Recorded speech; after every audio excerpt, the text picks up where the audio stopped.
Hi అండి, welcome to mom and little champs. నేను ఇప్పుడు శ్రీలంక వ్లాగ్స్ చేస్తున్నాను. ఇది సెకండ్ వ్లాగ్ అండి. సో ఇందులో ఫస్ట్ అయితే ఇమిగ్రేషన్ గురించి చెప్పాలి. చాలా కంట్రీస్కి వీసా ఫ్రీ చేసేసింది శ్రీలంక. సో మన ఇండియన్స్కి అయితే వీసాకి మనీ పే చేయక్కర్లేదు. eta.gov.lk అని ఒక సైట్ ఉంటుంది. ఈ సైట్లో ఫామ్ ఫిల్ చేస్తే సరిపోతుంది. ఆ ఫామ్ సబ్మిట్ చేసిన తర్వాత మనకి ఈమెయిల్ వస్తుంది. ఆ ఈమెయిల్ అయితే మాకు ఇమిగ్రేషన్లో అడగలేదు, బట్ ఇన్ కేస్ వాళ్ళు అడిగితే చూపించగలిగేలా మీ దగ్గర పెట్టుకుని ఉంచుకోవాలన్నమాట. ఈ సైట్ నేను డిస్క్రిప్షన్ బాక్స్లో మెన్షన్ చేసి ఉంచుతాను, అక్కడ రిఫర్ చేయండి. సో ఈరోజు డే 1 ఇన్ కొలంబో ఏంటో చూసేద్దాం. ఫస్ట్ మేము విజిట్ చేసింది అయితే ఇండిపెండెన్స్ స్క్వేర్ అండి. ఇది ఇండిపెండెన్స్ స్క్వేర్ దీన్ని ఇండిపెండెన్స్ మెమోరియల్ హాల్ అంటారు. వీళ్ళకి బ్రిటిషర్స్ నుంచి ఇండిపెండెన్స్ వచ్చిన తర్వాత వీళ్ళు ఇది కన్స్ట్రక్ట్ చేసుకున్నారనమాట. సో అప్పటి కన్స్ట్రక్షన్ ఇది. ఈ ప్లేసెస్కి ఎలా విజిట్ చేయాలో కూడా నేను చెప్తానండి. ఫస్ట్ ఇక్కడ శ్రీలంకలో కొలంబోలో స్పెసిఫిక్గా ఆటో మాట్లాడుకోవచ్చు. ఆటోని టుక్ టుక్ అంటారు. సో ఈ టుక్ టుక్ ఏంటంటే 1 అవర్కి కానీ 2 అవర్స్కి కానీ మనం మాట్లాడుకోవచ్చు. వాళ్ళే మనకి చూపిస్తారనమాట. ఈ ప్లేసెస్కి మేము తీసుకెళ్తాం, ఈ 2 అవర్స్లో ఏమేం కవర్ చేస్తాము అనేది వాళ్ళు చూపిస్తారు. అలా మేము 2 అవర్స్లో కొన్ని ప్లేసెస్ కవర్ చేసాం. ఆ ప్లేసెస్ అన్నీ మీకు చూపిస్తాం. ఇది 2 అవర్స్కి 3000 శ్రీలంకన్ రూపీస్ అయిందండి. మీరు డబ్బులు అయితే ఇండియన్ రూపీస్లో కూడా పే చేయొచ్చు. ఇక్కడ వాళ్ళు మనకి చూపించే ప్రతి ప్లేస్ దగ్గర కూడా ఆపుతారండి. ఆటో ఆపి కాసేపు మనకి టైం ఇస్తారు. మనం కూడా వీలైనంత ఫాస్ట్గా ఆ ప్లేస్ అంతా ఫొటోస్ తీసుకోవడం అంతా ఫినిష్ చేసుకుని మళ్ళీ ఆటో ఎక్కేసేయాలన్నమాట. సో మేము ఇక్కడ ఇండిపెండెన్స్ మెమోరియల్కి వెళ్ళిన దగ్గర ఆల్రెడీ కొంతమంది స్కూల్ స్టూడెంట్స్ ఉన్నారు. అండ్ ఆ రోజు చాలా వేడిగా ఉంది. నార్మల్గా అయితే శ్రీలంకలో కొంచెం వర్షాలు ఎక్కువ అండి. వీలైతే ఏదైనా రెయిన్ కోట్ కానీ అంబ్రెల్లాస్ కానీ క్యారీ చేయండి.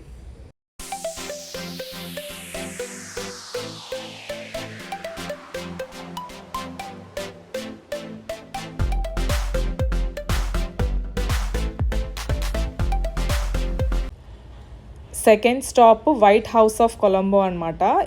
దీని చుట్టుపక్కల ఉన్న కొన్ని బిల్డింగ్స్ అన్నీ చూపిస్తున్నాను. ఇది వైట్ హౌస్ ఆఫ్ కొలంబో. దీనికి ఆపోజిట్లో విహారా మహాదేవి పార్క్ అని ఉందండి. పార్క్ ఫ్రీ అనమాట, కావాలనుకుంటే మీరు విజిట్ చేసుకోవచ్చు. కాకపోతే బాగా వేడిగా ఉంది కాబట్టి మేము పార్క్ లోపలికంటే వెళ్ళలేదు, బయటే కాసేపు తిరిగేసి వచ్చేసాము. కొన్ని ప్లేసెస్ నేమ్స్ నోటికి తిరగట్లేదు, సో ప్రొనౌన్సియేషన్ కొంచెం డిఫరెంట్గా ఉండొచ్చు, దాన్ని ఎక్స్క్యూజ్ చేయండి. నెక్స్ట్ స్టాప్ శ్రీ కైలాసనాథర్ స్వామి దేవస్థానం. ఇది ఒక టెంపుల్ అండి.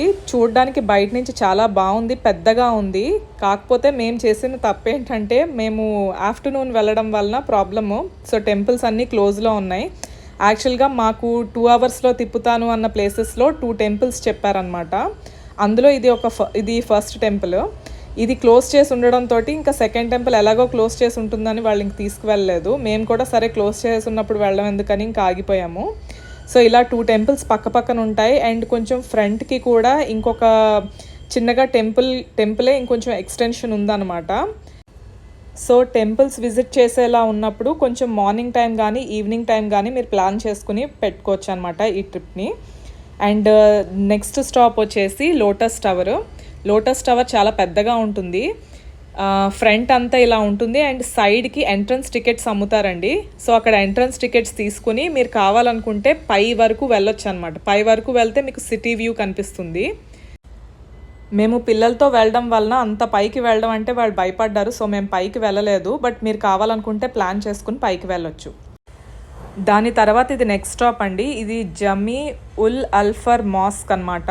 దీని యునిక్నెస్ ఏంటంటే ఇది రెడ్ అండ్ వైట్ స్ట్రైప్స్ తోటి ఉంటుంది, డిఫరెంట్గా కనిపిస్తుంది. సో ఇది పెటా మార్కెట్కి దగ్గరలో ఉంటుందన్నమాట ఈ మాస్క్. జస్ట్ ఈ మాస్క్ దగ్గర ఫొటోస్ దిగేసేసి నెక్స్ట్ స్టాప్కి వెళ్ళిపోవచ్చు. నెక్స్ట్ స్టాప్ గంగారామయ్య టెంపుల్ అండి. ఇది చాలా బాగుంది ఈ టెంపుల్. సో ఇక్కడ మేము ఏంటంటే ఆగి ఇది మొత్తం టెంపుల్ అంతా చూసి వచ్చాము. దీనికి ఎంట్రన్స్ టికెట్ 400 శ్రీలంకన్ రూపీస్ అనమాట. సో దీనికి ఏంటంటే కిడ్స్కి ఫ్రీనే, కిడ్స్కి ఎంట్రీ ఛార్జ్ చేయలేదు. ఫస్ట్ ఇక్కడ బుట్టల్లా కనిపిస్తున్నాయి కదా ఫ్రంట్, అక్కడ చెప్పులు పెట్టేసి రైట్ సైడ్ టికెట్స్ కొనుక్కుని ఇంకా టెంపుల్లోకి ఎంటర్ అవ్వచ్చు అనమాట. ఇది ఒక బుద్ధిస్ట్ టెంపుల్. మేము కొలంబోలో విజిట్ చేసిన ప్లేసెస్లో ఇది ఒక మస్ట్ వాచ్ ప్లేస్ అని చెప్పుకోవచ్చండి. చాలా బాగుంది. లోపల విగ్రహాలు అన్నీ చాలా బాగున్నాయి. And each and every corner paints తోటి అట్లా డెకరేట్ చేశారనమాట. రూఫ్ టాప్ కానీ వాల్స్ సైడ్స్లో ఇంకా చాలా స్కల్ప్చర్స్ కానీ అన్నీ చాలా బాగున్నాయి. ఇక్కడ ఈ టెంపుల్స్లో అందరూ ఫాలో అవ్వాల్సిన ఒక రూల్ ఏంటి అంటే, స్పెసిఫిక్గా బుద్ధ విగ్రహం ఉన్న ప్లేస్లో మనకి బ్యాక్ బుద్ధ వైపు చూపించకూడదన్నమాట. సో యూజువల్గా ఫొటోస్ అవి దిగుతూ ఉంటారు కదా, పక్కన నించుని ఆ విగ్రహం ముందు నించుని దిగడం అట్లా చేస్తారు కదా. సో అది మాత్రం అస్సలు అలౌ చేయరు వాళ్ళు. సో ప్రతి అలా ఒక స్టాట్యూ ఉంది అంటే ఆ ప్లేస్లో కంపల్సరీగా ఎవరొకళ్ళు ఉంటారనమాట అక్కడ చూస్తూ. వాళ్ళు చెప్తారు మీ బ్యాక్ ఫేస్ చేయకూడదు బుద్ధ వైపు అని చెప్పి. ఒకవేళ ఫొటోస్ తీసుకోవాలి అని అనుకుంటే మనం బుద్ధుడి వైపు అలా చూస్తూ సైడ్ నుంచి దిగడం అలా ఏదైనా చేయాలన్నమాట. బ్యాక్ అయితే అస్సలు ఫేస్ చేయకూడదు. ఇలా టెంపుల్స్లో అనే కాదు, బయట వేరే ప్లేసెస్లో కూడా నార్మల్గా బుద్ధ స్టాట్యూస్ అవి పెడుతూ ఉంటారు కదా, ఆ ప్లేసెస్లో కూడా ఖచ్చితంగా రాసి ఉంచుతారనమాట బ్యాక్ ఫేస్ చేయకండి అని చెప్పేసి. సో అది ఒక ఫాలో అవ్వాల్సిన ఒక రూల్. ఇప్పుడు చూపిస్తున్నదంతా కూడా ఒక పెద్ద రూమ్లో ఉన్నదన్నమాట ఇదంతా.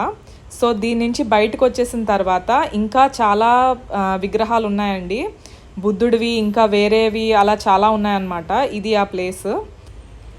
ఈ టెంపుల్ చాలా పెద్దదండి. సో అలాగా ఫాలో అవుతూ వెళ్ళిపోవడమే అనమాట టెంపుల్ లోపలికి. ఇక్కడ కనిపిస్తుంది అయితే నాకు చాలా రియల్గా అనిపించి తీశాను నేను. ఎలిఫెంట్ హెడ్ అండ్ ఇది కాకుండా ఇంకా ఎలిఫెంట్ స్టాట్యూస్ అవి కొన్ని ప్లేసెస్లో ఇంకా ఉన్నాయి. ఇంకా ఈచ్ అండ్ ఎవ్రీ డీటెయిల్ కూడా, సింగిల్ డీటెయిల్ కూడా మిస్ చేయకుండా చాలా బాగా పెట్టారనమాట. చిన్న ఎలిఫెంట్కి ఉన్న హెయిర్స్, చిన్న చిన్న హెయిర్స్ కూడా ఎక్కడ మిస్ చేయకుండా చాలా నీట్గా పెట్టారు. చాలా బాగుందని చెప్పి వీడియో పెట్టాను. విగ్రహాల దగ్గర అంతా కూడా వాటి నేమ్స్ అవి రాసి అంతా డీటెయిల్స్ అన్నీ కూడా ఉన్నాయి. సో మనం చదువుకుంటూ నెమ్మదిగా వెళ్ళొచ్చు అనమాట లోపలికి. ఈ రూమ్ అంతా ఒక మ్యూజియంలా ఉందండి. పాతకాలపు వస్తువులు, ఇంకా బుద్ధుడి విగ్రహాలు కొన్ని, ఆ టైంలో యూస్ చేసే కొన్ని డ్రెస్ మెటీరియల్స్ కానీ, ఇంకా కొన్ని సామానాలు అలాంటివి చాలా పెట్టి ఉంచారు. సో అన్నీ దగ్గరికి పెట్టేసి ఉంచారు. సో జాగ్రత్తగా నడుచుకుంటూ లోపల ఉన్న వస్తువులన్నీ చూసుకుని రావచ్చు అనమాట.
ఇది కూడా ఇంకొక మ్యూజియం టైప్లోనే ఇంకొక రూమ్లో ఫుల్ ఆఫ్ బుద్ధ బొమ్మలు అలా చాలా చాలా వస్తువులు కూడా ఉన్నాయన్నమాట. ఇది జేడ్తో తయారు చేసిన బుద్ధుడి బొమ్మ, దాన్ని ఇంకా డెకరేట్ చేశారు. చాలా చాలా బ్యూటిఫుల్గా ఉన్నాయి. ఇందులో చూసిన వీడియోలో చూసిన దానికంటే కూడా ఒరిజినల్గా చాలా చాలా బాగున్నాయండి ఈ బొమ్మలు.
ఇక్కడతో గంగా రామయ్య టెంపుల్ అయిపోయిందండి. ఇక్కడ మనం తీసుకున్న ఈ 400 రూపీస్ టికెట్ ఉంది కదా, దాంతోటే ఇంకొక 2-3 మినిట్స్ ఆటోలో ట్రావెల్ చేస్తే ఇంకొక ప్లేస్కి తీసుకెళ్తారు. అది ఇదే అనమాట. ఇది కూడా సేమ్ అదే టికెట్తో దీన్ని కూడా మనం విజిట్ చేయొచ్చు అనమాట. సో అయితే జనాలు ఏంటంటే ఇక్కడికి వచ్చి టికెట్ తీసుకుని ఇది అది కూడా విజిట్ చేస్తారు, లేదా అక్కడికి వెళ్ళి టికెట్ తీసుకుని అది ఇది విజిట్ చేస్తారనమాట. ఇది కూడా చూడ్డానికి చాలా బాగుంటుందండి. లోపల కొన్ని బుద్ధ విగ్రహాలు ఉంటాయి. సో చుట్టూ తిరిగి చూసే టైప్ అనమాట ఇది. ఈ టెంపుల్ వాటర్ మీద ఉంటుందండి. సో చుట్టూ చూస్తూ ఎంజాయ్ చేయొచ్చు అండ్ ఫొటోస్ తీసుకోవడానికి బాగుంటుంది. బట్ ఎండ ఎక్కువ ఉండడం వలన కొంచెం కాళ్ళు కూడా కాలుతాయి అన్నమాట.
సో ఇక్కడ తిరుగుతున్నప్పుడు ఒక సైడ్కి వచ్చినప్పుడు మనకు ఒక క్రాస్ బిల్డింగ్ కనిపిస్తుందండి. అక్కడ నుంచి ఇక్కడ ఒక క్రాస్ బిల్డింగ్గా కనిపిస్తుంది, చూసారు కదా.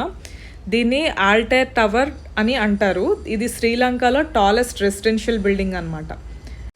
సో ఈ బిల్డింగ్ కూడా టుక్ టుక్ వాళ్ళు చూపిస్తాను అన్న ప్లేసెస్లో ఈ బిల్డింగ్ కూడా ఒకటనమాట. ఇక్కడి నుంచే చూపిస్తారు.